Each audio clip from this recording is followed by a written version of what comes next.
Listo. Muy bien, pues buenas noches.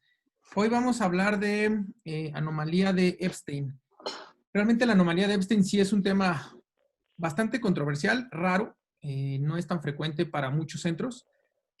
Tampoco está bien escrito, bien descrito cuáles son las guías en cuanto a manejo preoperatorio, postoperatorio, tratamiento quirúrgico, hay muchas opciones. Y bueno, pues vamos a discutir un par de artículos que nos pueden apoyar un poquitito para este tema. Escogí, perdón, pues un artículo muy de técnica quirúrgica, pero creo que va enfocado un poco a lo que se está manejando actualmente en la anomalía de Epstein. Entonces, vamos a discutir el primer artículo. Un segundito, por favor. Listo. Este es el primer artículo que vamos a discutir. Es un artículo, un segundo otra vez. Listo. Muy bien. Este es un artículo que nos habla de cuál es la experiencia del Epstein. El Epstein podemos muchas veces dividirlo en el Epstein en la edad escolar o incluso la del adulto y en la edad neonatal o en la edad de lactantes. Vamos a enfocar un poco esta charla a la edad de neonatal y de lactantes, que seguramente es uno de los sitios o de las patologías un poquito más complejas que nos vamos a enfrentar en anomalía de Epstein. Entonces, como les comento, es un estudio multicéntrico en el cual se utilizó la base de datos de la STS para ver cuál era la experiencia de 8 años de la anomalía de Epstein. Sabemos que esta anomalía, bueno, pues es una patología cardíaca congénita rara y que desafortunadamente, porque es una patología limitada en muchos centros, los centros individualmente tienen poca experiencia. Nosotros hicimos una revisión en el Hospital Infantil de México, en la historia del hospital, hemos tenido alrededor de 55 casos de anomalía de Epstein con múltiples tratamientos y resultados. Entonces, es una anomalía bastante rara. La experiencia de la STS se publicó entonces en el 2013 con un periodo de tiempo de 8 años, donde se demostró que pues, realmente es grande el número, pero también la diversidad de la misma patología.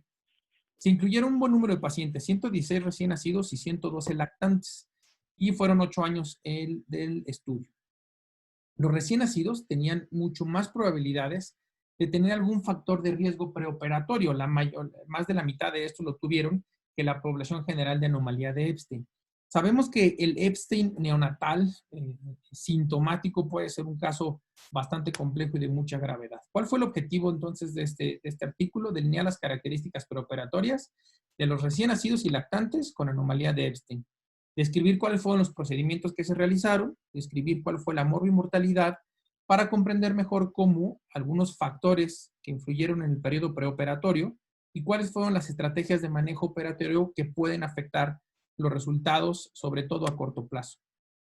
Entonces, como sabemos, utilizó la base de datos de la STS en la parte de congénitos. Como lo sabemos, entonces, esta es una de las bases de datos más grandes que se han registrado alrededor de 430,000 cirugías en 133 centros en América del Norte. Actualmente recopila aproximadamente el 96% de todos los centros de Estados Unidos que realizan cirugías cardíacas de congénitos. Entonces, es una base de datos bastante confiable.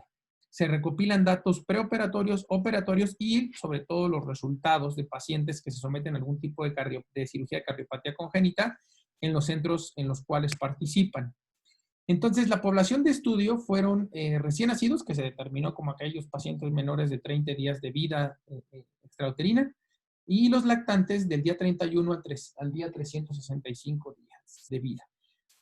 Todos esos pacientes que tuvieron un diagnóstico primario, secundario o que fundamentalmente incluían la anomalía de Epstein.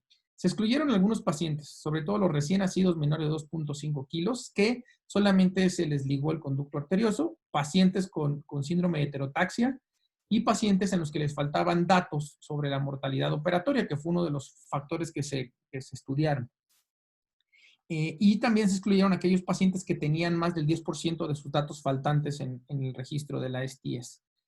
Los datos principales que incluyeron en este estudio fue cómo era la información demográfica, las características demográficas de los pacientes, obvio, las características basales, los factores de riesgo preoperatorios, las variables, o sea, todas las cirugías que se le pudieron realizar y los resultados en el posoperatorio.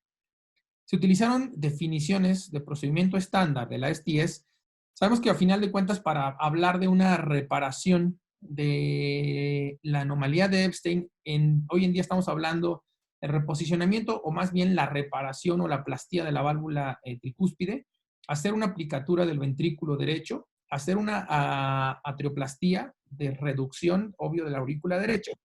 Y a menudo, o en muchos casos, la CIA asociada se puede cerrar o no, dependiendo del objetivo de corrección que nosotros tengamos, ya sea biventricular o ventrículo 1,5. Y las arritmias se tratan con un procedimiento de ablación quirúrgica en muchos centros. Entonces, esto fue lo que se le consideró la corrección total de la anomalía de Epstein. Para definir la mortalidad, ellos lo definieron como la mortalidad operatoria durante la hospitalización del paciente, aunque hayan pasado 30 días después de la cirugía, aún así, esos pacientes se hayan trasladado a otra unidad. Si el paciente falleció durante la hospitalización después de la cirugía, se consideró como mortalidad, o muertes que ocurrían después del alta del paciente, pero menores al día 30 de posoperatorio. Y también reportaron un modelo de morbilidad asociado a la mortalidad, en los que se incluyeron 6 complicaciones principalmente como mayores. Aquellas fueron insuficiencia renal, ya sea aguda o que aún así requiriera diálisis peritoneal, un déficit neurológico que persistía después del alta, un bloqueo AB o algún tipo de arritmia que requiere un marcapasos permanente, aquellos pacientes que tuvieron un soporte circulatorio mecánico, sobre todo ECMO, y en el posoperatorio, y lesión del nervio frénico o cualquier otra reintervención cardíaca que no se planificara o que no estuviera dentro del plan antes del alta. Analizaron los datos, todos los datos se presentaron en general y por grupos de edades, dividieron entonces los grupos, los recién nacidos y los lactantes, y los datos se presentan como recuentos y porcentajes para las variables categóricas y en el caso de las medianas y rango intercuantílico para las variables contiguas. Todos los análisis se realizaron utilizando un SAS versión 9.4 y se consideró una P significativa con un valor inferior a 0.05. ¿Cuáles fueron entonces los resultados? Ellos vieron entonces que se integraron o se ingresaron al estudio 494 pacientes. Como vemos, fue bastante equitativo el valor. Neonatos 255 y niños lactantes 239. ¿Cuáles fueron los valores que fueron significativos? Bueno, la edad, también el peso de los pacientes en el momento de la cirugía, y se consideraron también aquellos factores preoperatorios, como fueron la asistencia o ventilación mecánica y aquellos pacientes que llegaron en choque cardiogénico, también el apoyo con dispositivos de asistencia ventricular, en este caso ECMO, y bueno, pues aquellos pacientes que tenían alguna clase de déficit neurológico. En cuanto a la morbilidad, es importante mencionar que no tenemos realmente cuáles eran las características preoperatorias de los pacientes en cuanto a aspectos clínicos, pero lo que tenemos nada más son aquellos o estos factores preoperatorios que nos hablan del estado de gravedad de los pacientes. Como vemos entonces, siempre la edad neonatal o el Epstein neonatal va a tener un poco más de complicaciones preoperatorias, sobre todo el dispositivo de asistencia ventricular, la ventilación mecánica y el choque preoperatorio. En cuanto a cuáles fueron los diagnósticos asociados en los niños que se operaron de anomalía de Epstein, como sabemos, bueno, la CIA es uno de los cardiopatías congénitas asociadas a esta patología, CEIBS también. Y en el caso de la atresia pulmonar, como sabemos también, para una de las patologías, o más bien para una de las correcciones paliativas, como es el procedimiento de Starnes, es importante saber realmente si tiene o no atresia pulmonar, aunque se hizo un subanálisis que al final vamos a comentar, en el cual se presentaron algunas características de los pacientes que tenían Epstein con atresia pulmonar. Vemos también ahí algunas características o algunas patologías asociadas, como es la TGA, como coartación aórtica, y bueno, el ducto arterioso, que es una de las anomalías asociadas con que fueron estadísticamente significativas en la mayoría de los pacientes. Bueno, estos fueron entonces las cirugías que se presentaron para los pacientes. Vemos entonces que la anomalía de Epstein en el periodo neonatal, la reparación de anomalía de Epstein se presentó únicamente en el 40%. Vemos las anomalías asociadas, como en este caso cierre del PCA, agrandamiento o alargamiento de la CIA o una fístula de Blaylock o una reconstrucción del tracto de salida del ventrículo derecho, se presentó asociada a la reparación de anomalía de Epstein.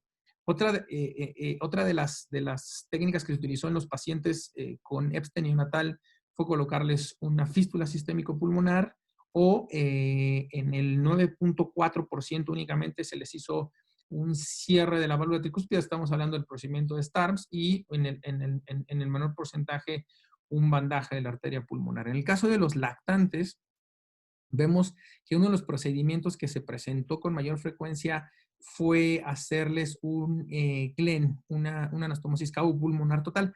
Debemos también de recordar que, bueno, parecería un poco extraño pensar por qué a los Epstein neonatales se reparó en mayor porcentaje y a los lactantes se hizo reparación primaria en menor porcentaje. Regularmente, o muchos de estos pacientes se llevan a procedimientos de ventrículo 1,5. Entonces, primero les hacen el GLEN y posteriormente se les puede hacer una reparación de la anomalía de Epstein, es decir, utilizar la plastía de la válvula tricúspide. Es por eso que se presentó con mayor frecuencia. Y bueno, estos fueron realmente los resultados de aquellos pacientes que fueron sometidos a esta cirugía. Vemos que la mortalidad global se presentó en el 18%. En el caso de los neonatos, por supuesto que la mortalidad fue mayor. Se presentó alrededor del 27.5% comparado con el 9% en la edad de los lactantes, por lo cual fue estadísticamente significativo. Hablamos de las morbimortalidades o las morbilidades mayores que ya se refirieron, como fue la insuficiencia renal, alteraciones neurológicas, arritmias, etcétera, que ya se mencionaron previamente. Y vemos que también fue estadísticamente significativo, por supuesto, con mayor frecuencia en la edad neonatal. También vimos que los niños sometidos a ECMO preoperatorio fue más frecuente en la edad neonatal, y bueno, que también tuvieron falla renal en el posoperatorio, también con mayor frecuencia en la edad neonatal. Otro de los aspectos que fueron estadísticamente significativos fueron aquellas reparaciones que no estaban planeadas, o hacer algún tipo de cateterismo cardíaco, y bueno, las reoperaciones que también se presentaron con mayor frecuencia en la edad neonatal. De las reintervenciones que se presentaron, la mayoría tuvo que ver con una revisión de un shunt o algo que se le tuvo que haber hecho a esa fístula, o ponerle una fístula a aquellos pacientes que salían en el posoperatorio. Entonces, realmente sus resultados no demostró una superioridad de una estrategia quirúrgica determinada para ninguno de los dos grupos. Esto es importante porque lo comentábamos hace poco, cuando empezamos la charla. Realmente no tenemos una cirugía perfecta, o parece que en los años previos no había una cirugía ideal y perfecta para llevar el camino de la enfermedad de Epstein, y este artículo en esa edad nos dijo que nos comenta que realmente no hay una cirugía todavía que sea determinante para este grupo. La mortalidad fue inversamente más alta para los recién nacidos, y esto es asociado a la gravedad con la que llegan estos pacientes.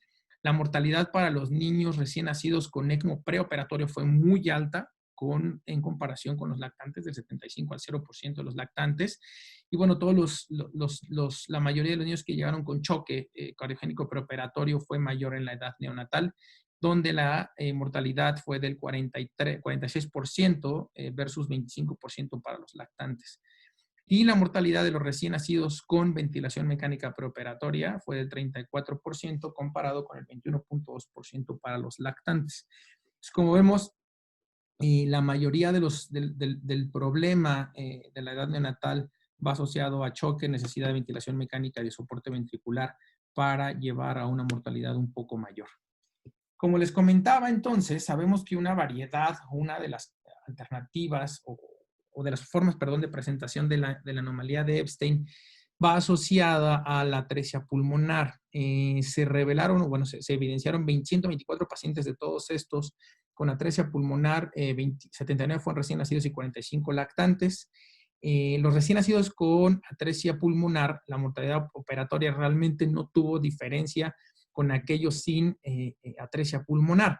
Y esto probablemente va muy relacionado al procedimiento de Starnes en el que va incluido el cierre de la válvula pulmonar. Hubo una sola muerte entre los lactantes con atresia pulmonar para una mortalidad operatoria del 2.2% versus 10.8% entre los lactantes sin atresia pulmonar. Entonces, realmente en este caso no hubo tampoco una diferencia significativa importante. En el criterio de la valoración de mortalidad operatoria ni el combinado de la mortalidad o morbilidad fueron entonces significativamente diferentes para los grupos en base a la atresia pulmonar. Entonces la atresia pulmonar realmente no influyó en el pronóstico de estos pacientes. Bueno, como comentarios, ellos refieren que es la serie más grande de manejo quirúrgico de la anomalía de Epstein.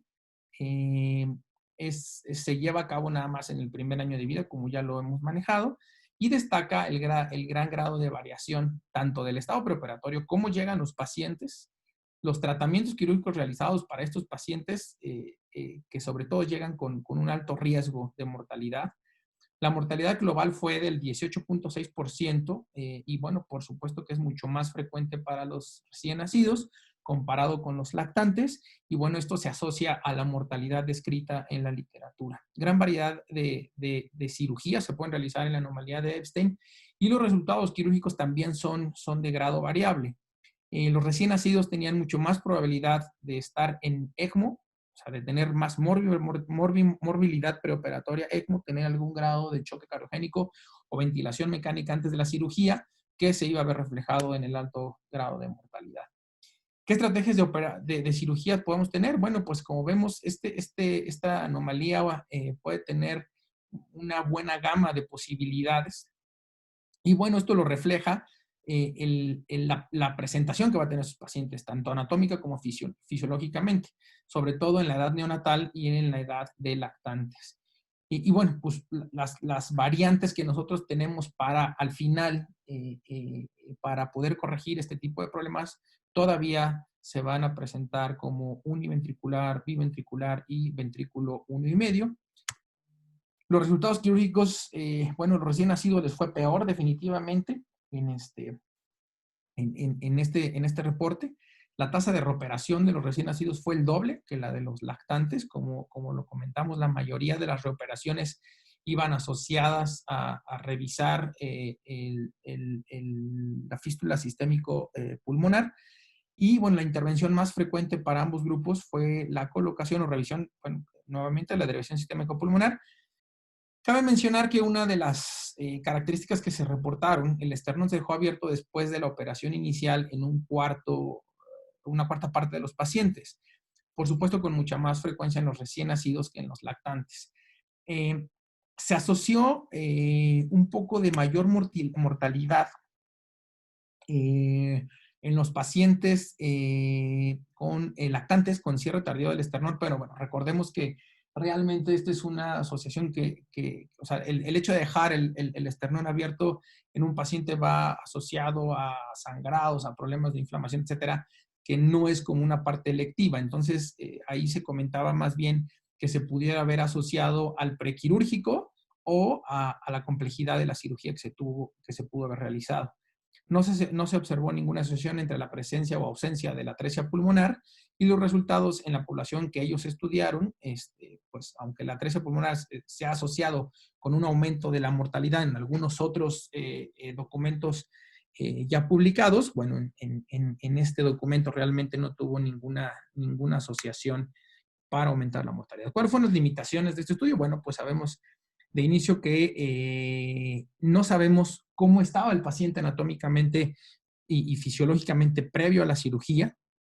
Realmente no se brindaron informaciones más detalladas sobre cómo se manejó el paciente en el preoperatorio y cuáles fueron las estrategias de tratamiento médico, tanto en el preoperatorio como el posoperatorio, que pudieron haber influido en la evolución torpe a los pacientes. Hablamos de infecciones, el grado de choque cardiogénico, etcétera.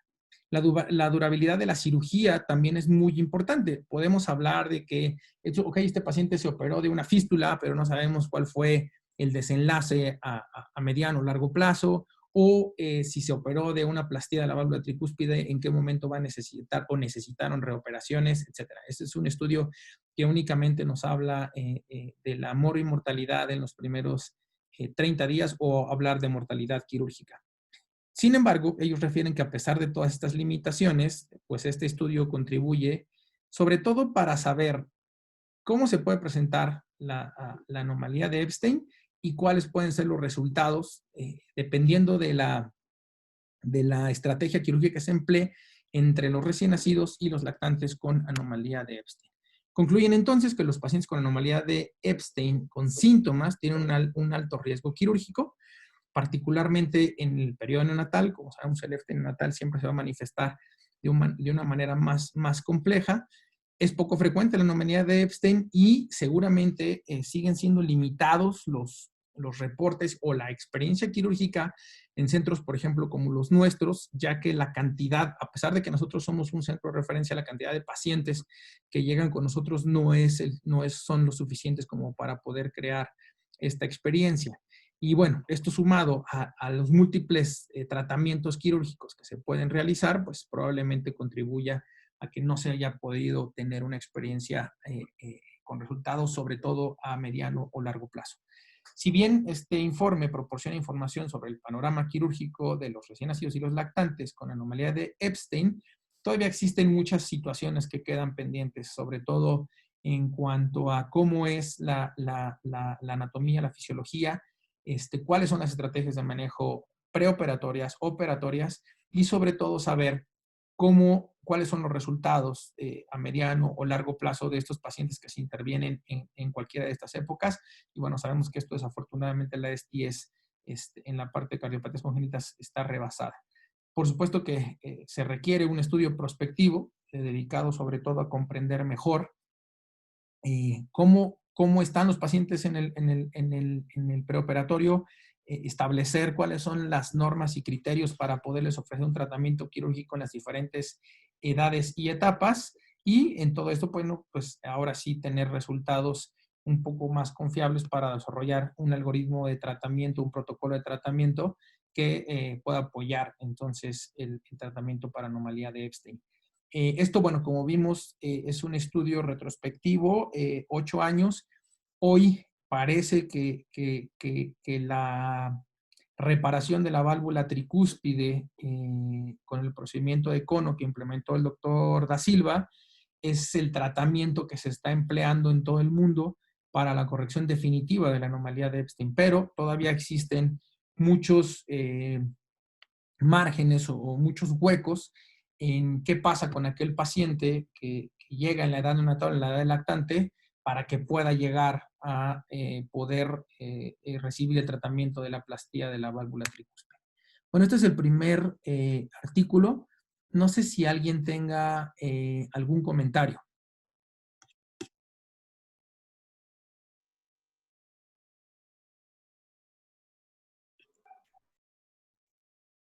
Bueno, yo quería comentar algo nada más, porque el otro pues es algo muy específico, la técnica, ¿no? Sí, de acuerdo, doctor. Pues no, yo creo que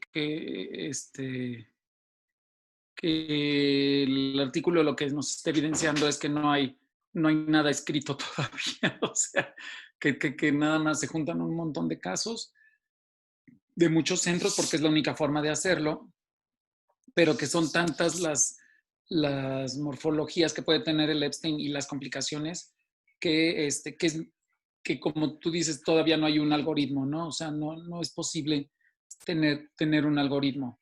cuando estabas comentando algunas cosas, siempre que uno saca un artículo donde dice, estos pacientes que se les hizo esto, se murieron más que estos que no se les hizo.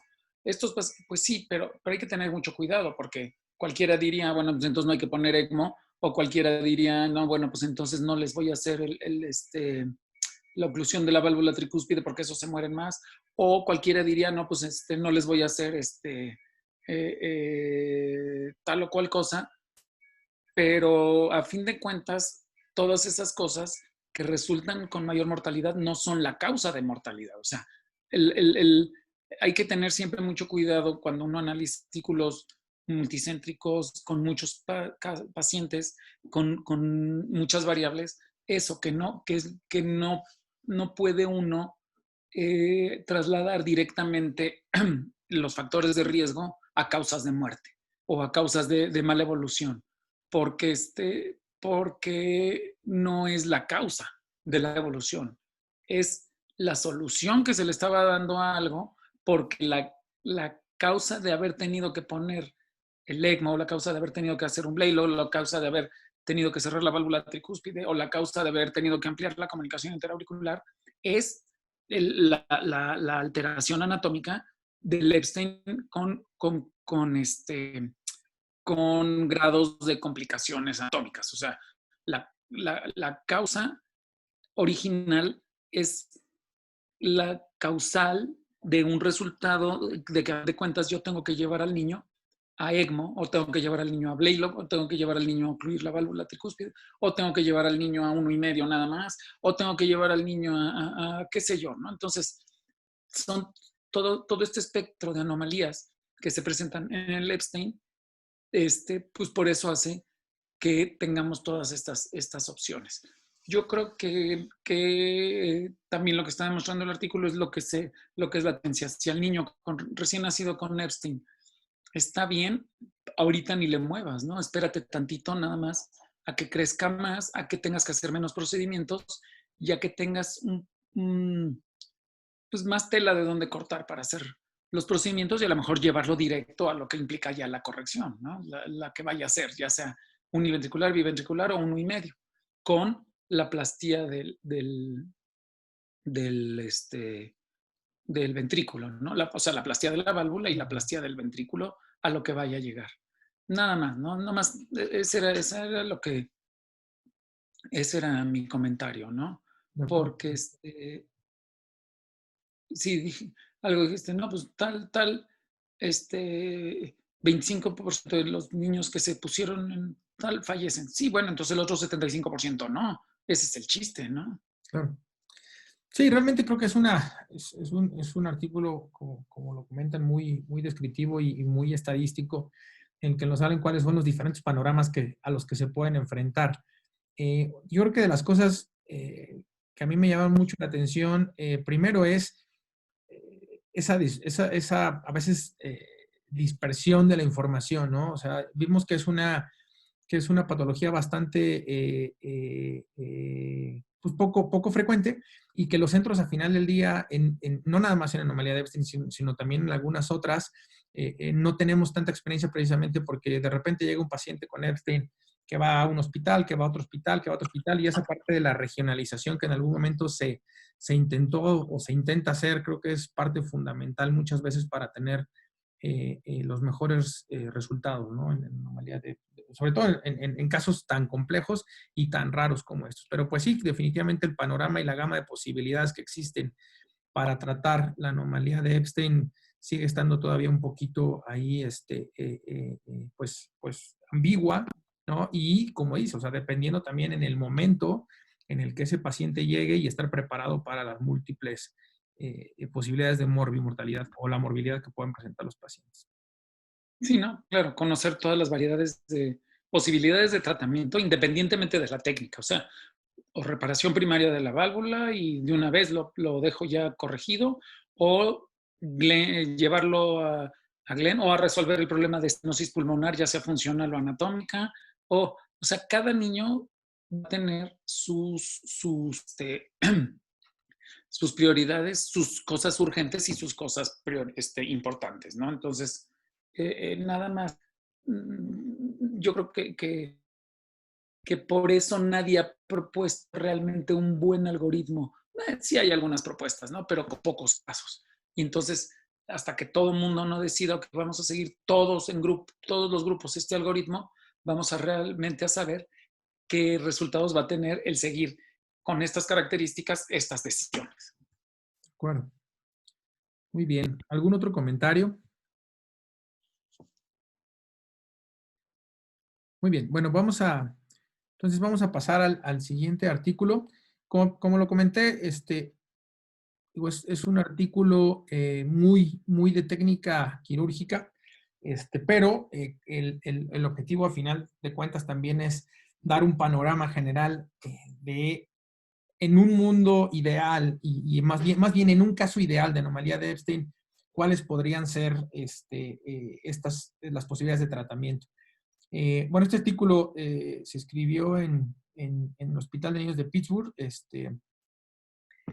La idea y la intención de presentar este artículo era invitar a algunos de los autores. Sin embargo, por cuestiones precisamente de trabajo, el doctor Da Silva y la doctora Luciana tuvieron que estar, pues, los invitaron a operar un Epstein en otro país, entonces no pudieron conectarse el día de hoy.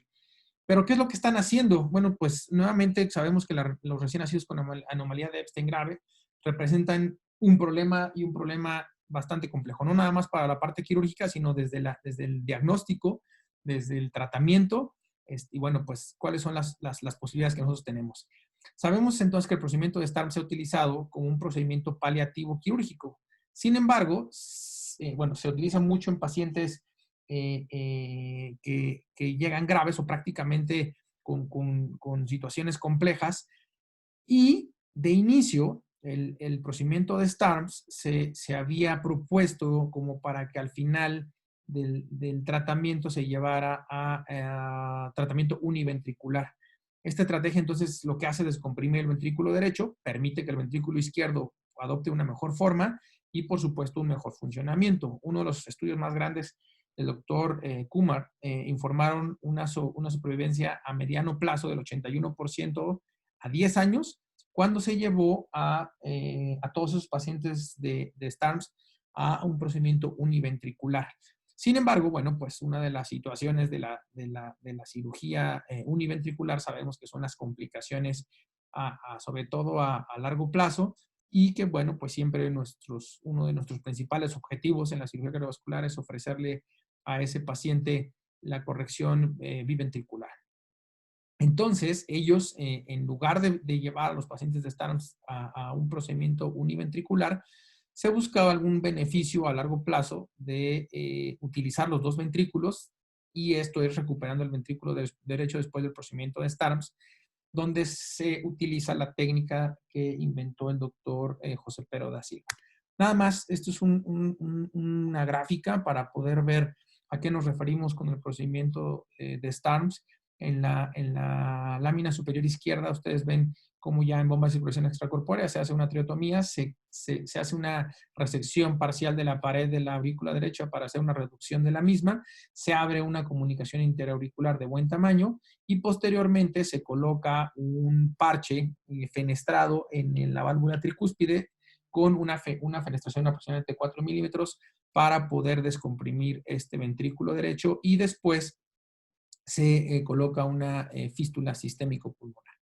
La técnica original del doctor STARMS, lo que él refiere es hacer una sección y sutura del tronco de la arteria pulmonar, y de esta manera entonces encaminar al paciente a una corrección univentricular. Una de las modificaciones que hace el doctor Da Silva en esta técnica de inicio es únicamente ligar el tronco de la arteria pulmonar sin hacer la sección del tronco, para posteriormente hacer una reparación de la válvula pulmonar también. Entonces, ellos únicamente reportaron 2 pacientes. Fue en mayo del 2019, 2 pacientes que tuvieron una anomalía de Epstein grave y asociada a atresia pulmonar, que se sometieron a un procedimiento de STARMS neonatal. En esta gráfica vemos entonces del lado izquierdo, en el número A, cómo ya está endocardizado, a final de cuentas, el parche fenestrado. Se retira el parche, y recordar, una de los argumentos del doctor Da Silva es que la válvula tricúspide no se movió, o sea, la válvula tricúspide sigue estando ahí. Entonces, ellos lo que hacen es quitar ese parche y posteriormente hacer el procedimiento de cirugía de cono, como lo describe el doctor Da Silva en sus artículos. Y bueno, pues el primer paciente es un recién nacido de término 3 kilos que inicialmente se operó una fístula sistémico pulmonar, estuvo en ECMO por síndrome bajo gasto cardíaco. Al día siguiente se le hizo el procedimiento de STARMS con una crioablación por síndrome de Wolff-Parkinson-White, y un día después se suspendió el soporte con ECMO, el paciente le fue bien, y a los 4 meses se sometió a un procedimiento de Glenn bidireccional con valvotomía pulmonar para ir recuperando esa válvula, y a los 17 meses se sometió a una reparación de cirugía de cono, haciéndole una valvoplastía en la válvula pulmonar. El segundo paciente es un recién nacido de término de 3.3 kilos que necesitó ECMO por taquiarritmias y síndrome bajo gasto cardíaco. A los 4 días de vida extrauterina se le hizo cirugía de STARMS. El paciente tenía como morbilidad una broncomalacia izquierda y una estenosis de la vena pulmonar inferior izquierda que lo mantuvo en ventilación mecánica durante varios días, lo cual terminó en una traqueostomía. A los 5 meses, el cateterismo cardíaco reveló que no era candidato a hacerle cirugía de Glenn, una presión media de la arteria pulmonar de 21 milímetros de mercurio, una presión telediastólica del ventrículo izquierdo de 15 milímetros de mercurio y una presión del ventrículo derecho de 42/8. Entonces, como no fue candidato a Glenn y el paciente estaba desaturado, bueno, pues se decidió llevar a una reparación de cirugía de cono y haciéndole una plastía de la válvula pulmonar. Además, se reparó la vena pulmonar o se amplió la válvula pulmonar izquierda y, bueno, se le hizo una ablación de los circuitos de reentrada a la aurícula, que fue lo que lo había condicionado para meterlo a ECMO en el preoperatorio. La técnica quirúrgica, pues, se utiliza una canulación bicaval, hipotermia moderada y una cardioplejia sanguínea.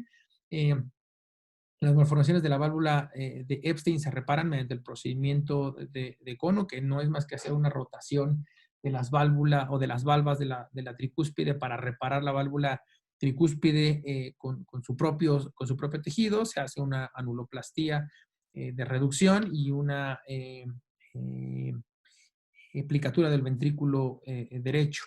Y posteriormente en la válvula pulmonar la tenía bien desarrollada, pero requirió nada más una comisurotomía adicional y reconstrucción con una membrana de Gore-Tex, una valvita que se rompió. La válvula pulmonar hipoplásica del segundo paciente se reparó mediante una comisurotomía y ampliación con parche y nuevamente de Gore-Tex se le puso una valvulita monocúspide. Y bueno, a ambos pacientes se dejó una comunicación interauricular pequeña con un parche fenestrado para mantener el gasto. Realmente los resultados de los dos pacientes son resultados que les fue muy bien. En el alta, la saturación de oxígeno fue mayor al 92% al aire ambiente. Y bueno, pues el ecocardiograma al alta hospitalaria mostraron que el primer paciente presentaba una insuficiencia tricúspide trivial y una insuficiencia pulmonar leve con disfunción leve del ventrículo derecho, pero en el seguimiento esa disfunción fue mejorando. Y el paciente 2 presentaba una insuficiencia tricúspide leve con una insuficiencia pulmonar grave con disfunción moderada del ventrículo derecho que también fue recuperando con el paso del tiempo. Entonces, pues ellos lo que comentan es que el recién nacido con enfermedad o anomalía de Epstein grave, que son paliados con cirugía de STARMS, la descripción original era llevarlos a cirugía univentricular. Sin embargo, bueno, pues las complicaciones asociadas al Fontan a mediano o largo plazo se pueden evitar en algunos pacientes que son sometidos a este procedimiento. Es posible entonces rehabilitar el ventrículo derecho después del procedimiento de STARMS en pacientes con anomalía de Epstein y atresia pulmonar. Y bueno, en el caso de la reparación de ventrículo 1,5 tiene un riesgo bajo cuando se realiza después del procedimiento de Glenn. En este caso, ellos eso es lo que pueden recomendar, ¿no? Hacer el STARMS, hacer Glenn y posteriormente hacer una reparación de la válvula tricúspide. Ya sabemos que la maduración pulmonar, la misma maduración del tejido de la válvula tricúspide puede favorecer la plastía de la válvula tricúspide para hacer el procedimiento de cono cuando ha pasado más de 6 meses. Y bueno, consideramos una reparación directa de 2 ventrículos en pacientes seleccionados que son malos candidatos para un procedimiento de Glenn por esa disfunción del ventrículo derecho. Entonces, el ventrículo derecho se somete a un proceso de remodelación inverso, que es progresivo después del procedimiento de Starnes, al dejarlo descansar, y también ayuda al ventrículo derecho. Y ese ventrículo derecho, perdón, el ventrículo izquierdo, y ese ventrículo derecho puede nuevamente recuperarse para poder funcionar nuevamente como bomba. En el paciente número 2 logró una situación adecuada a los 5 meses. La presión sistólica del ventrículo derecho fue de 42 milímetros de mercurio. Es el paciente que había tenido una disfunción ventricular moderada.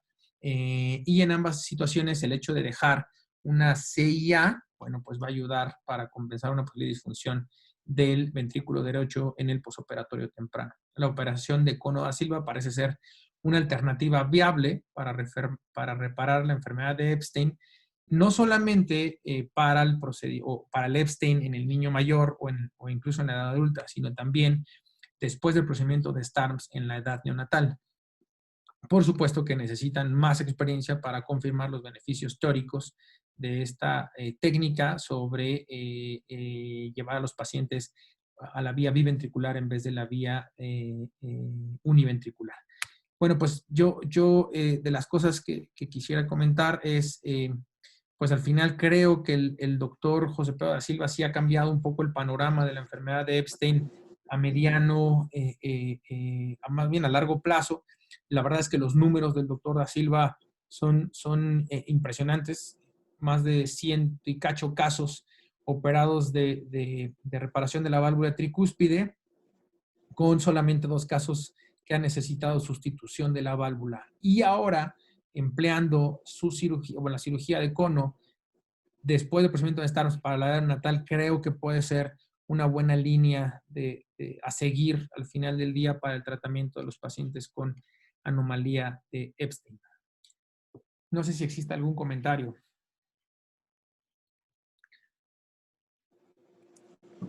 Bueno, yo nada más una pregunta. Son 2 casos. ¿Alguno de los 2 tuvo atresia pulmonar? Sí, los 2.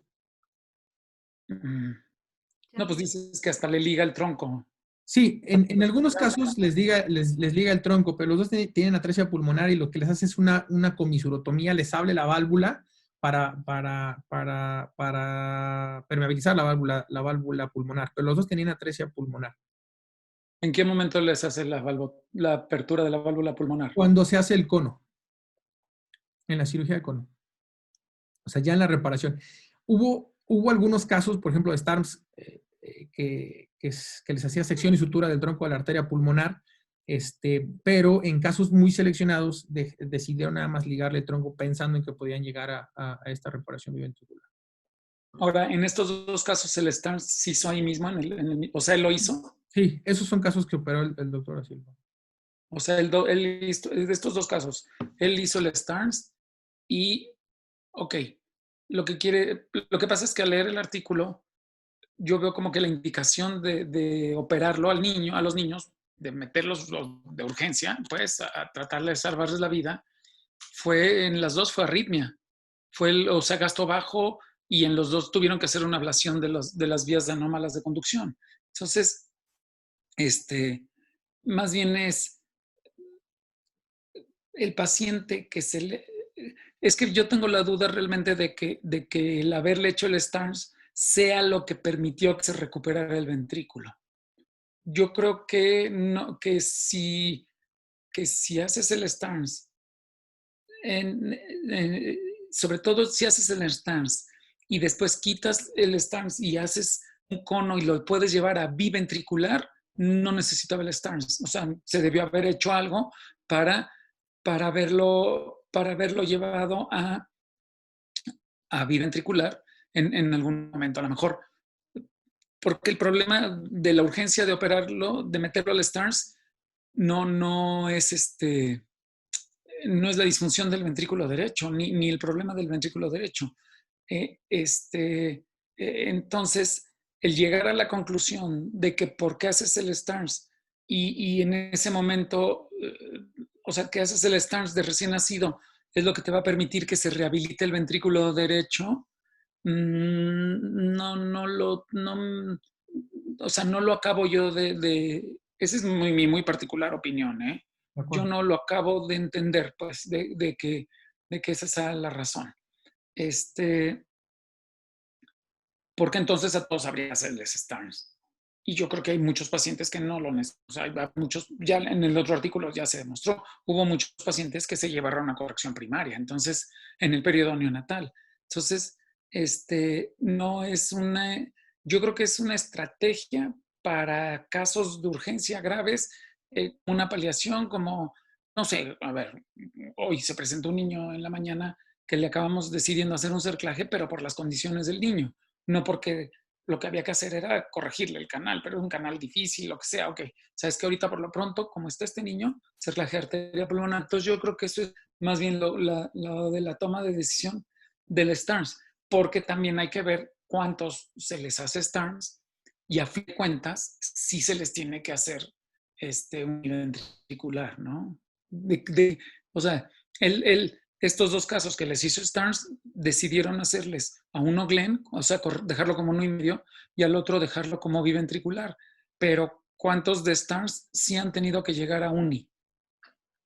De los que él haya hecho, no sé. Realmente, como lo hemos comentado, la mayoría de los niños con STARMS llegan a univentricular. Como bien lo dice usted, son casos bastante seleccionados para poderlos llevar a hacerle plastía de la válvula tricúspide. Bueno, no, que bueno, quiere decir que de los niños que en la toma de decisiones, en el cronograma, pues, de estos niños, va a haber niños que la gravedad del asunto te hace que ahorita por lo pronto lo mejor sea un Stearns. De acuerdo. Y yo creo que entonces la utilidad de esto es, les hago el Stearns, dejándole la descompresión del ventrículo, y a lo mejor al hacer el Stearns puedo encontrar algunas otras cosas que pueda yo manejar como para rehabilitar el ventrículo derecho, ¿no? Pero no, o sea, nada más, pues, o sea, pensar, y claro, creo que así lo ponen, ¿no? En las conclusiones, pero, bueno, no más que nada en la discusión, pero el daño intrínseco del ventrículo con Stearns está pensado para aquellos ventrículos derechos que ya tienen un daño intrínseco que no me va a permitir. Entonces no creo que sirva como una rehabilitación del ventrículo, que sirva como para salir del paso y todo y ver realmente cuál es la situación real de ese ventrículo derecho, ok, pero que sea terapéutico, no, yo creo que es más bien paliativo, ¿no? Ok, perdón, está Víctor y Miguel, pero como dicen, primero las damas. Tania, adelante. Jerry, yo me quedé con una duda. ¿A los cuántos meses les hicieron Glenn? ¿Fue durante el procedimiento de ocluir la válvula tricúspide? No, ¿Fue no, un procedimiento intermedio? no, realmente no refieren exactamente en el artículo los meses. A mí me tocó, afortunadamente, ver este par de casos. Se les hizo el STARMS y al primer niño a los 4 meses le hicieron Glenn y después ya lo llevaron a STARMS, pero no es en el mismo procedimiento. A los 4 meses le hicieron Glenn y después le hicieron el STARMS. Exactamente. Ok, o sea, fue una cirugía un poquito más O sea, le tardía, hicieron ¿no? el Glenn y después le hicieron el cono, no el Stearns. Primero STARMS, luego Glenn y luego cono. Ah, ok. Ok. Ok, sí, era una duda. De acuerdo. Víctor, adelante. Buenas noches a todos. Fíjate que, o sea, hay muy interesantes estos artículos, más que todo, en particular por el concepto de rehabilitación ventricular. Pues, la experiencia que pues, yo la que tuve al alcance, ¿verdad? Fue con la gente de Pedro del Nido y Boston, ¿verdad? Y Emani en lo que es el reclutamiento ventricular, ¿verdad? Y realmente, o sea, obviamente vas viendo la manera, o sea, de cómo optimizar esos corazones que de pronto antes pues los damos por perdidos y los encaminamos únicamente a fisiología univentricular, cómo los podemos reclutar, o sea, llevar a un ventrículo y medio, ¿verdad? O pues una fisiología biventricular propiamente. Creo que este abordaje que está haciendo el doctor Da Silva es precisamente algo encaminado en ese sentido. No recuerdo quién dijo que a veces una cirugía univentricular es mejor que una mala biventricular. Pero también, o sea, tenemos que entender que una fisiología univentricular realmente es un procedimiento paliativo, queramos llamarlo como lo queramos, realmente es un procedimiento paliativo. Ya sabemos, o sea, a largo plazo cuál es la historia de estos pacientes. Entonces, realmente cuando yo veo lo que el doctor, o sea, Bolio dice, tiene razón, ¿verdad? Realmente, ¿qué tanto vamos a rehabilitar ese ventrículo? Pero yo creo que, o sea, por lo menos lo podemos llevar a un ventrículo y medio, ¿verdad? O sea, que es mucho mejor. Dentro de la estrategia de reclutamiento ventricular, muchas veces nosotros podemos encaminar al paciente, digamos, a hacer un procedimiento de Glenn para ayudar un poquito y recordar de que siempre podemos dar un paso atrás del Glenn, o sea, siempre podemos llegar a deshacerlo si vemos nosotros que nuestro paciente va respondiendo. Entonces es como como una red de trapecistas cuando nosotros estamos siguiendo estos ventrículos. De hecho, la casuística que va empezando el doctor Da Silva, que pues es el más experto de todos, ¿verdad? Creo que va a ser bien interesante, ¿verdad? Realmente dar los resultados, como en otras sesiones han dicho, ¿verdad? Que estemos hablando de múltiples procedimientos significa que no tenemos todavía un procedimiento ideal, ¿verdad? Para estos. Yo sí, la estrategia, o sea, la miro como tal, con lo que pues logré ver con esta gente de Boston, o sea, realmente tiene bastante, que apela a favor, ¿verdad? He visto muchos ventrículos izquierdos, hipoplásicos, heterotaxias, isomerismos, que los han reclutado y al final han terminado niños con corazones biventriculares. Obviamente, ¿verdad? Es un camino largo, gestoso, ¿verdad? Porque tienen que estadificarlos y tienen que someterlos a múltiples procedimientos, pero el Epstein neonatal sigue siendo un verdadero talón de Aquiles. Aquellos pacientes que están enfermos neonatalmente, sí, a veces son realmente un reto para todos los equipos quirúrgicos. Importante también hacer ver, ¿verdad? Que ahorita hay estudios, hay que ver los estudios, inclusive hay alguna gente que está tratando de hacer como constricción del ductus, dando antiinflamatorios de manera prenatal para evitar ese shunt circular que tienen los pacientes con Epstein, para tratar de ver si eso de pronto promueve de que el Epstein no sea tan severo a la hora del nacimiento. Entonces, sí hay muchas cosas en el camino, pero el concepto yo sí personalmente creo que tiene mucho o atrae, ¿verdad? Creo que pues hay que darle todavía el beneficio de la duda, ¿verdad?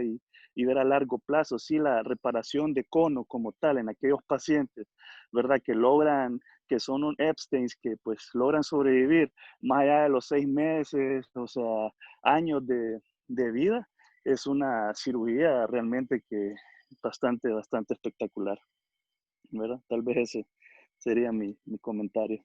Gracias, Víctor. Miguel, adelante. Gracias, Charlie. Buenas noches a todos. Oye, una pregunta. La variante que utiliza el doctor Nido cuando... Perdón, no es del Nido, ¿verdad? Es Da Silva. Cuando hace la colocación del parche a nivel de la tricúspide, ¿lo fenestra o lo deja sin fenestra? Sí, Miguel, todos lo fenestran. O sea, de hecho, utilizas, esa es la técnica original del doctor Starnes de fenestrarlo con 4 milímetros para evitar, o sea, para tratar de descomprimirlo, algunos sinusoides o algo que podían quedar, y precisamente para eso lo deja. Más que nada con la idea de que el flujo sea retrógrado, no anterógrado, hacia el BD. Exacto, sí, para descomprimir el ventrículo. Correcto.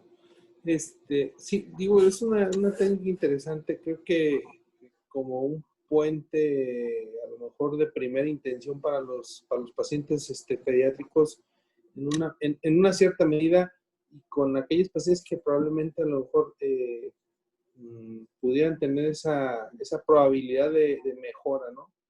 Pero creo que es muy claro que la indicación es en pacientes neonatos. Creo que el artículo primero que platicaste va muy encaminado al manejo inicial en un paciente neonato. Justo les quería platicar el día de hoy, presentaron una niña de 16 años, un Epstein, a la cual, bueno, históricamente, pues siempre el Epstein, creo que el Epstein típico conocemos como una baja implantación del aparato valvular tricuspidio y por ende con un ventrículo derecho muy pequeño o muy hipoplásico, que a lo mejor sabemos que no va a mejorar en un buen rato, y más a esta edad que a lo mejor ya tiene un grado de disfunción ventricular importante, pues lo sometemos a veces a Glenn, a una corrección univentricular. Y no, creo que era el caso de esta paciente, ¿no? Ya traía 4 centímetros de plano valvular por debajo del ventrículo, con un ventrículo derecho rudimentario, con un volumen muy pequeño, con disfunción ventricular, con una porción atrializada, con una dilatación importantísima de la aurícula derecha, 6A, 6B y una estenosis pulmonar. Entonces, pues la aceptamos para Glenn. Me gustaría conocer la opinión de ustedes al respecto. Miguel, mira, pues la verdad es que como empecé, la experiencia realmente que hay en muchos centros es limitada, y la variabilidad de la magnitud de la presentación de cada paciente pues también es muy amplia.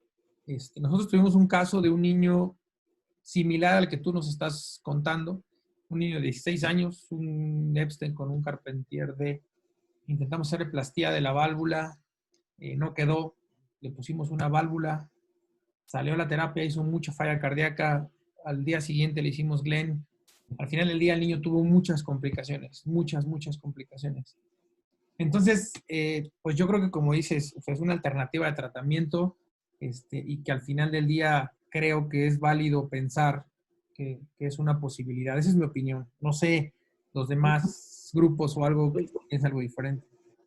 Y quisiéramos a lo mejor tener siempre la oportunidad de un diagnóstico así de oportuno finalmente, ¿no? Porque en el caso de esta niña que te llegó de primera vez, omití algo, un anillo valvular de 60, ¿no? Entonces, pues, búscale una válvula o inténtale hacer una plastía o ponerle un anillo de Carpentier, o era un estadio, ya sé. Obviamente que al hacer una plastía reductiva tan restrictiva, pues, si no la bloqueas, si no le trastornas la contractilidad miocárdica del poquito ventrículo que le queda, pues, digo, difícilmente vas a tener una función valvular óptima, menos tratándose de un ventrículo tan deficiente en su funcionamiento, tan pequeño, ¿no? Claro. Sí, mira, yo creo que el experto, como bien lo dijo Víctor, creo que el doctor Da Silva es el que está partiendo ahorita en ese aspecto. Realmente él estaba haciendo plastías tricuspidias de ese tipo de casos, ¿no? Carpentier D, hicieron uno hace 2 semanas y les fue muy bien. La verdad es que la técnica que él describe parece reproducible. La realidad es que a la hora de que te enfrentas tampoco no es algo que sea como algunas otras técnicas, ¿no? Que tú las puedes ver, las puedes describir, etcétera, y las reproduces de una manera sencilla. No creo que sea tampoco algo tan fácil. Creo que es alrededor, no me acuerdo si fueron como 6 meses, en una sesión de la MEC, se habló nuevamente en México, pues, de Epstein, y las técnicas de tratamiento siguen siendo todavía muy variables, ¿no? Entonces, yo creo que todavía, ojalá que en algún momento tengamos la posibilidad, primero, de exponernos a más casos para poder hacer esa experiencia, y ya una vez llegando a esto, lo que comentaba del segundo artículo, ¿no? Este es el caso ideal en un mundo ideal. Ojalá que algún día podamos estar frente a eso. Víctor, adelante. Solo una como consulta para el foro, el score de el Mayer. ¿Qué opinión tienen al respecto para encaminar la decisión en Epstein? ¿Cuál es más es la pregunta que consultaste al doctor Da Silva sobre esto? Pues, la verdad, no, Víctor, el doctor dice que todo se puede reparar, o sea, él todo le hace plastía y tiene, su casuística es impresionante, o sea, impresionante en ese aspecto, ¿no? La verdad es que creo que no es punto de referencia para nosotros al final del día, porque, pues, casos que le llegan seleccionados, casos con un buen diagnóstico, con un diagnóstico oportuno, pues yo creo que también gran parte del éxito va a depender de eso. Porque, o sea, yo en Boston, o sea, mi idea del nido, agarrar unos Epsteins así, que yo diría, no me metería a hacer un cono en ellos. De acuerdo. Y la verdad, pero creo que es muy importante, como tú dices, la exposición y la casística que ellos van, ¿verdad? O sea, eso les da como varias estrellas en el rango, ¿verdad? Como para poder afrontar a ellos, pero sí hay realmente, como te digo, esto del cono realmente, o sea, tiene mucho, está muy prometedor en el caso de tratamiento de estos pacientes con Epstein, haciendo el punto y aparte que el Epstein neonatal, ¿verdad? Sigue siendo un talón de Aquiles realmente para todos los que estamos involucrados en esto. De acuerdo. De acuerdo. Miguel Medina, yo creo que de la niña esa que dices que comentaron hoy, hay que ver también cómo está la función izquierda, ¿no? Porque a fin de cuentas eso es lo que resulta problemático en la toma de decisiones. Cómo está la función izquierda por repercusión del ventrículo derecho sobre la función izquierda. Entonces, pues sí, yo creo que sí se pueden medir los índices, qué tan dilatada está la aurícula derecha, qué o sea, cuál es la porción atrializada, qué tanto está incluyendo la porción atrializada tan dilatada la aurícula derecha y qué tanto realmente tienes de ventrículo derecho, ventrículo derecho funcionante. Y yo creo que niños grandes, pues ya de esta edad, el problema va más enfocado o el resultado va a ir más enfocado al ventrículo izquierdo. Y si tiene un corazonzote tipo garrafón, ese niño le va a ir más mal, ¿no? El niño que no tiene todavía muy crecido el corazón, quiere decir que el ventrículo izquierdo todavía está funcionando bien, que tiene más o menos buena función ventricular izquierda y que puedes tratar de hacer algo. Más bien es planear bien si te vas por tratar depende si tienes estenosis pulmonar, qué tanta porción atrializada tiene, qué tanta porción de ventrículo derecho funcionante tiene. A fin de cuentas es una niña que llegó a los 16 años, ¿no? Entonces, si llegó a los 16 años es porque no se ha puesto tan mal antes. Entonces, todo eso es lo que hay que tomar en cuenta. Por la edad y por, como dices, que llega, que está desaturada, ¿no? Muy desaturada, algo así, decías. Más Sí, bien... muy desaturada y de hecho trae un cortocircuito bidireccional ya en una CIB apical de 7 milímetros con una CIA de alrededor de 9 milímetros, recuerdo. Sí, porque más bien a mí me da la impresión de que está muy grande el corazón o no. ¿Qué tanta porción utilizada? Cardiomegalia grado 4 con una clase funcional 2-3. O sea, ahí con sintomática importante. yo creo que va a acabar con Glenn y una buena aplicatura del ventrículo. O sea, sin aplicar bien el ventrículo, tienen que achicar mucho ese ventrículo, ¿no? De hecho, independientemente de ver la posibilidad de hacerle el cono, ¿no? Correcto. Sí, de hecho, la propuesta inicial nuestra fue Glenn. Glenn, pero sí va a haber que, o sea, sí. Si llegó a los 16 años es muy probable que sí se pueda llevar. Eso es así, a bote pronto, pues, ¿no? A 1,5, ¿no? Y a lo mejor sí el 1,5 con el cono, ¿no? Claro. Víctor, adelante. Sería lo ideal, ¿no, Carlos? Sí, sí, doctor. Si quiere, Víctor y adelante. Charlie, y eso ya cuando el ventrículo izquierdo tiene esa forma banana shape que le llaman, ¿cuál es el doctor da Silva?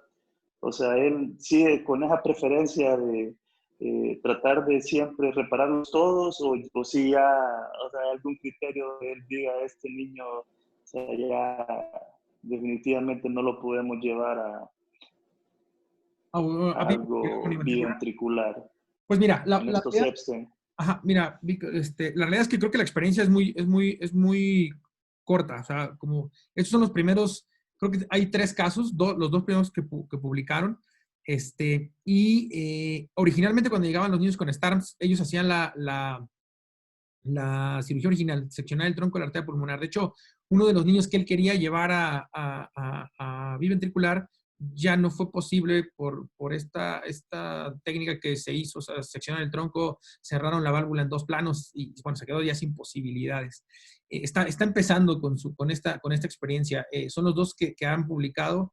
En teoría, bueno, su idea es precisamente tener más casos, pero creo que todavía los criterios de selección de los pacientes están por definirse muy bien, ¿no? Como dice el doctor, no está como tan sencillo llevar a todos los niños a STARMS y llevar a todos los niños a biventricular. Creo que están definiendo todavía esa parte. Un niño, o sea, se operó creo a los 16 meses, me parece. Otro niño sí se operó un poco más temprano.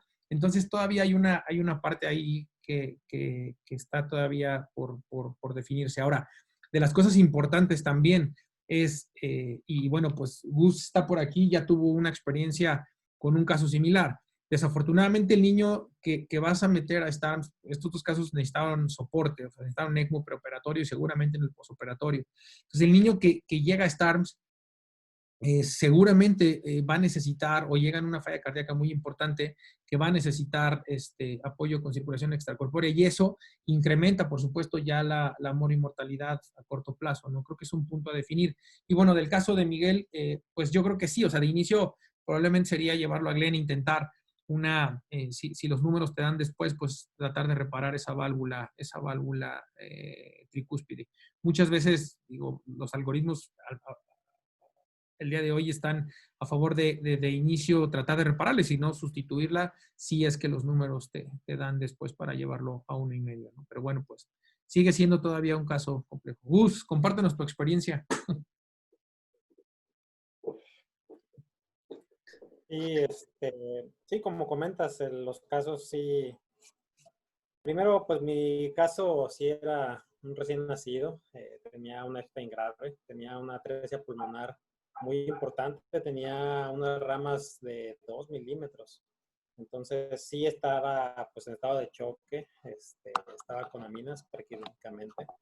Y pues su única opción era intentar hacer este procedimiento y tratar de, pues ahora sí, lograrlo y poder sacarlo. Se hizo el procedimiento, realmente técnicamente no es tan complicado el procedimiento de STARS. Sí, obviamente si es el primero, pues obviamente sí te llevas tu tiempo, tampoco fue en exceso el tiempo. A pesar del procedimiento, sí, ahí la fístula tuvo que ser, casi fue una fístula central, de Waterstone fue ahí en la parte posterior de la aorta y hacia la rama derecha. Entonces, sí me costó trabajo. A pesar de eso, pues aparentemente arrancó bien, pero ya al salir de bomba, sí el paciente, a pesar de dejar fenestrado el parche al cerrar la tricúspide, seguía dilatado, incluso se dilataba más. Entonces ahí también probablemente algún flujo que no se vio en el ecocardiograma, pues a lo mejor ahí me estaba fastidiando el ventrículo derecho. Que a lo mejor pude haberlo aplicado un poco para tratar de controlar eso, pero sí ya la falla cardíaca que presentaba el paciente sí era muy importante y a pesar de todos los esfuerzos que hicimos no se pudo pues lograr el paciente, entonces pues el paciente falleció. Y pues sí, como comentó Charlie, muchos de estos casos, yo creo que a la mitad de salir a ECMO, entonces pues sí, es difícil y pues como dice Charlie, son casos ahora sí que te tocan de repente, no es algo común, entonces es difícil hacer ahora sí que un aprendizaje y una técnica ya bien establecida y un plan de manejo en esos pacientes. Entonces, pues sí es una patología complicada y sí, cada caso pues nos meten problemas a los cirujanos porque pues somos los que tenemos que decidir qué hacer en cierto momento, a veces decidir justo en la cirugía, a veces ahí puede cambiar todo. Entonces sí es algo complicado que pues sí, habrá que seguir revisando, estudiando y pues cuando lleguen los casos pues tal vez planear referencias, aunque principalmente en la zona donde estoy, pues es muy difícil referir a un paciente a los centros de México o en Guadalajara también es muy difícil mover a los pacientes. Bueno, Ahora, podemos ir todo el equipo a La Paz, Sus, no hay problema. sí, exacto, es lo que Claro, por supuesto. yo ya me estaba apuntando. Todos están invitados. Yo Carlos, también me apunto y aunque sea a opinar. yo para opinar yo soy muy bueno, también. Muy bien. Es más, vamos, todos te echamos, te reanimamos. Tú puedes, Gus. Yo también me apunto. Bueno, perfecto. Ya tenemos a... Oigan, no, pensando un poco, por ejemplo, el caso de Gus y también lo raro del Epstein neonatal, porque muy frecuentemente, y ya lo hemos discutido en otros, o en casos del hospital, o en sesiones bibliográficas del hospital, o aquí mismo también, el Epstein neonatal, pues sí necesita, o sea, aquel niño que sabemos que trae diagnóstico prenatal de Epstein, que muy probablemente todo el mundo está esperando que se pueda hacer. Lo que hemos decidido nosotros es, si pueden no hacer nada, mejor. Pero tomando en cuenta un poco el caso de Gus, los demás casos, si en un momento dado el niño de recién nacido le tengo que hacer algo, pues quiere decir que está mal. Yo creo que en general, un stance con un orificio para descomprimir el ventrículo derecho y un Blaylock son una buena alternativa. De ahí del Blaylock y Starnes, en el periodo neonatal, si sobrevive el paciente, puedo tener la opción de estudiarlo, de ver cuál es el comportamiento y gano mucho tiempo ya para decidir si se va a biventricular quitando el Blaylock y abriendo la válvula pulmonar y haciendo el cono, etcétera, etcétera, o se va a 1.5, otra vez lo mismo, hago el Glenn, abro la válvula pulmonar, lo que sea necesario, o en una de esas puedo llegar a biventricular. Y si de todos modos, en el periodo neonatal, aún haciendo Blaylock, aún haciendo Starnes, por estos casos que se presentaron, tomar en cuenta también que el Epstein trae mucho problema médico también, las arritmias, los haces anómalos, todo eso, y eso también hay que saberlo manejar, ¿no? Y eso pues también es parte de los procedimientos quirúrgicos, ¿no? O de la toma de decisiones en el periodo neonatal. Muy bien. ¿Algún otro comentario? ¿No? Muy bien. Bueno, pues de no ser así, muchas gracias a todos por el día de hoy. La próxima semana el doctor Oscar Gutiérrez desde Mérida nos va a compartir un par de artículos. Está por confirmar, es nada más el tema. Y bueno, pues buenas noches a todos y muchas gracias. Nos vemos la próxima semana. Hasta mañana.